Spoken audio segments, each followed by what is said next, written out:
nhau, tưởng nhớ như là hạnh phúc trong tầm tay, để rồi anh nắm lấy những yêu thương ở bên người, một thân ấm áp luôn có em kề bên. Còn nỗi đau nào có thể xóa khi lìa xa, còn nỗi đau nào chẳng đớn đau người ơi. Phải làm sao để thấy trái tim anh không nghẹn ngào, và bất chấp khi đôi mình phải chia xa. Vì sao em lại nói em không yêu anh nữa đâu, vì sao em lại nói ta không thể chung lối, giữa đôi ta giờ đây chỉ có thể là bạn thôi. Thà như thế có lẽ sẽ tốt hơn. Tại sao phải là anh yêu em trong nỗi đau, tại sao phải là anh ôm bao nhiêu cay đắng, đứng bên em thật lâu dường như nỗi đau vô hình. Tại vì anh hay tại vì chính em mình chia tay.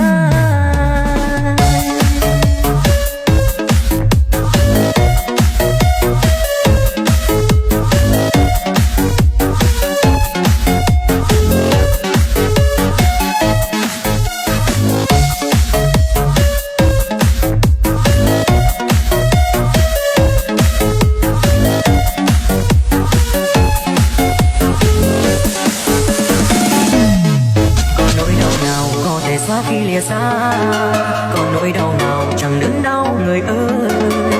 Phải làm sao để thấy trái tim anh không nghẹn ngào, và bật khóc khi đôi mình phải chia xa. Vì sao em lại nói em không yêu anh nữa đâu, vì sao em lại nói ta không thể chung lối, giữa đôi ta giờ đây chỉ có thể là bạn thôi. Thà như thế có lẽ sẽ tốt hơn. Tại sao phải là anh yêu em trong nỗi đau, tại sao phải là anh ôm bao nhiêu cay đắng, đứng bên em thật lâu dường như nỗi đau vô hình. Tại vì anh hay tại vì chính em mình chia tay. Vì sao em lại nói không yêu anh nữa đâu, vì sao em lại nói ta không thể chung lối, giữa đôi ta giờ chỉ có thể là bạn thôi. Thà như thế có lẽ sẽ tốt hơn.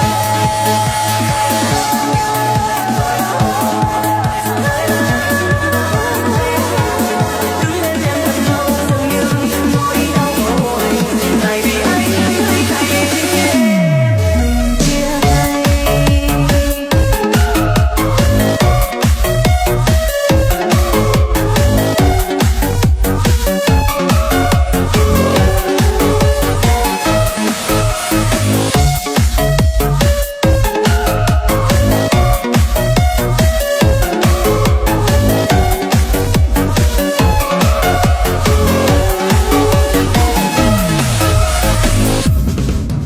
Một ngày vắng yêu thương nỗi nhớ cay cuồng trong đêm, nhiều ngày vắng nơi em nỗi nhớ ngày càng dâng lên. Em rồi khi không thấy người, đậm nát lang thang cuối trời, ngày còn anh chơi vơi với cuộc đời. Giờ thì đã chia ly ta mai không còn bên nhau, và người đó ra đi không biết phải tìm nơi đâu.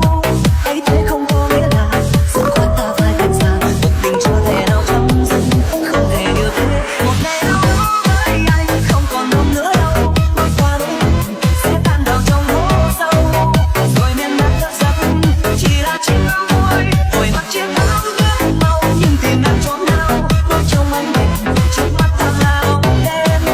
Lòng người vẫn đang xem một tình ai lạc lối giữa bao con người mình thôi.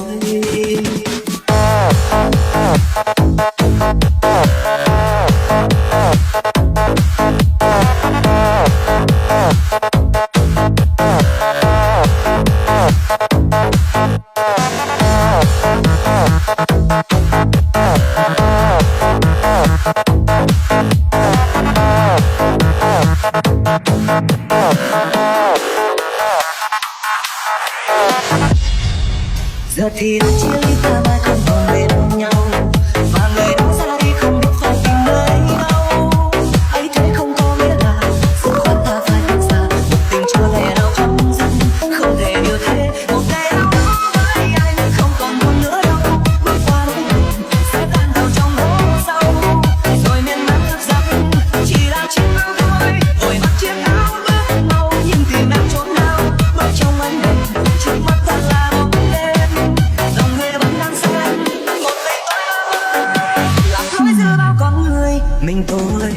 Một ngày nào đó với anh không còn buồn nữa đâu, bước qua nỗi niềm sẽ tan vào trong hố sâu, rồi miền Nam rất sớm chỉ là chim bao thôi. Hồi nắng chiếc áo ngân màu nhưng tình em chốn nào, bước trong ánh đèn trước mắt hoa cao đen, dòng người vẫn đang xe một mình tôi lo lắng. Nói ra bao con người chỉ mình tôi.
lòng anh cứ đau đặt lại. Giây phút ấy chim vẫn lại gần hơn để anh ôm lấy em và nói đừng khóc nữa hãy đi. Nhìn đôi mắt em đã rơi kìm, chẳng còn xinh xắn như lúc em cười đầu. Nào mà nhé anh một lần thôi, mọi chuyện buồn cũng sẽ qua thôi vì có lời rồi. Tựa vào vai anh đi em sẽ thấy bình yên. Đừng bao giờ cảm thấy em lẻ loi trên thế gian này, bởi vì đằng sau luôn có anh nhìn theo. Hãy cầm chặt tay anh đi em chưa dắt em đi qua ngày này, và dìu em bước trên con đường dài phía trước. Hãy làm bất cứ điều gì để em hạnh phúc, dù anh đau anh vẫn xin chấp nhận.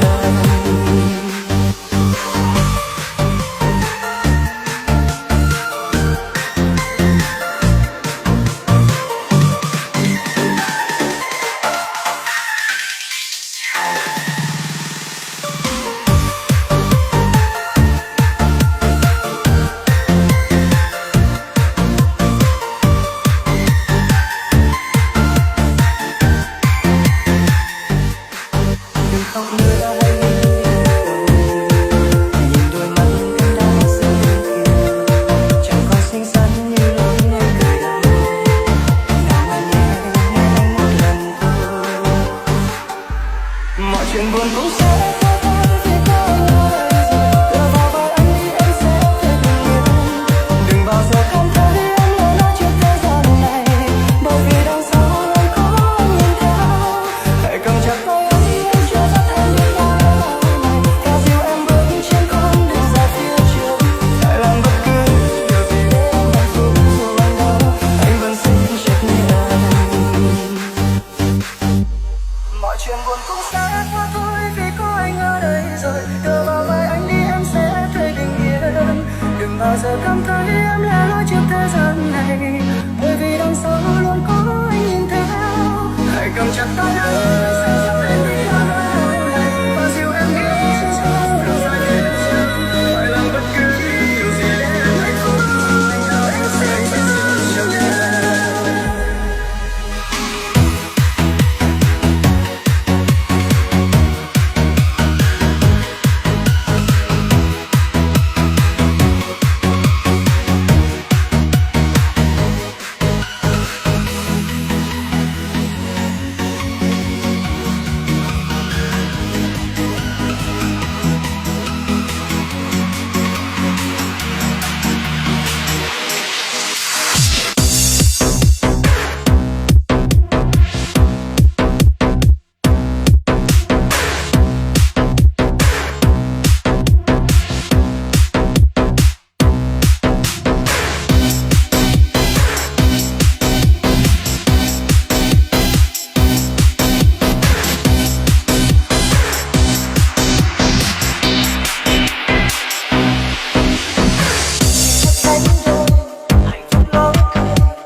Nắm tay anh thật chặt, giữ tay anh thật lâu, hứa với anh một câu sẽ đi trọn tới cuối con đường đến khi tim ngừng đập và đôi chân ngừng đi.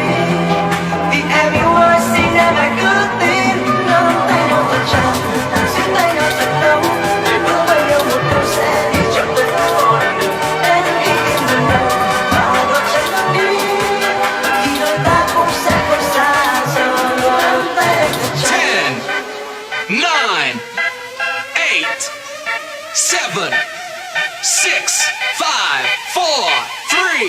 2, 1. Are you ready? Nắm tay anh thật chặt, giữ tay anh thật lâu.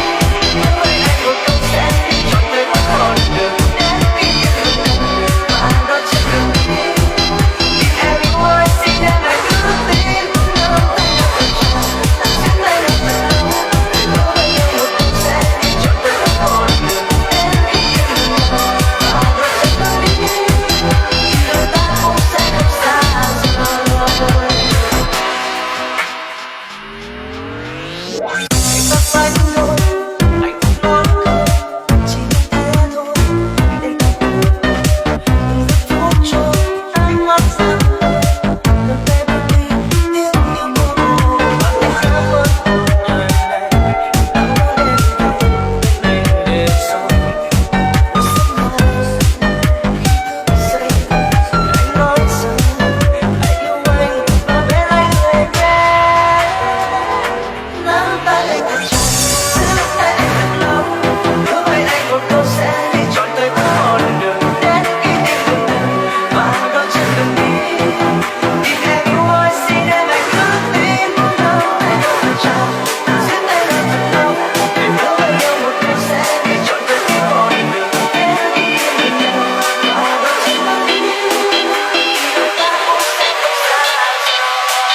hối hận rồi tất hứa khi không gặp được. Hãy yên rằng em đã được kề từ giờ anh sẽ cố yên bằng anh cảnh cáo anh đây cũng chẳng thể tin nở vì đã không lần đầu mà anh đã đưa anh sẽ cố yên một anh nhưng đã rất hứa để được yêu em ơi. Sự thật nói cho anh biết rằng anh không phải người em từng yêu lâu nay nhưng bởi vì em là người anh muốn tìm. Dẫu biết yêu nhau không thể chia tay là điều để sai vậy nhưng trong lòng anh đâu muốn như vậy. Anh có giữ em ở lại nhưng ngược lại em tìm thấy buồn đau. Anh cố định phải quay đi nhưng dần trong tim người có hay cậu cứ yêu anh luôn đời nhưng sao giờ đi mỗi người mỗi nơi có về người ơi ôi thôi đừng cất mơ. Sự thật nói cho anh biết rằng anh không phải người em từng yêu lâu nay nhưng bởi vì em là người anh muốn tìm. Dẫu biết yêu nhau không thể chia tay là điều để sai vậy nhưng trong lòng anh đâu muốn như vậy. Anh có giữ em ở lại nhưng ngược lại em tìm thấy buồn đau. Anh cố định phải quay đi nhưng dần trong tim người có hay cậu cứ yêu anh luôn đời nhưng sao giờ đi mỗi người mỗi nơi có về người ơi ôi thôi đừng cất mơ. Bây giờ em biết anh làm gì.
cho con tim này đừng ngóng trong hao kỳ.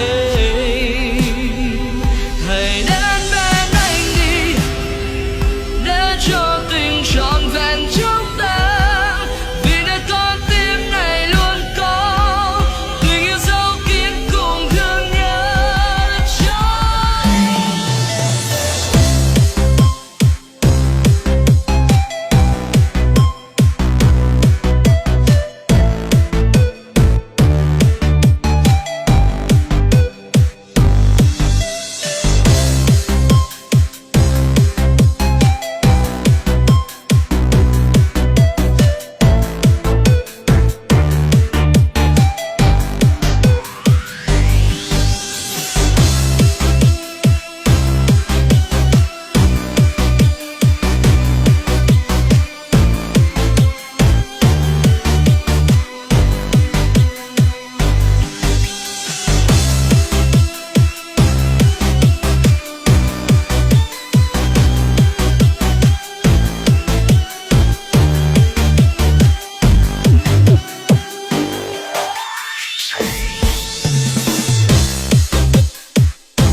thành phố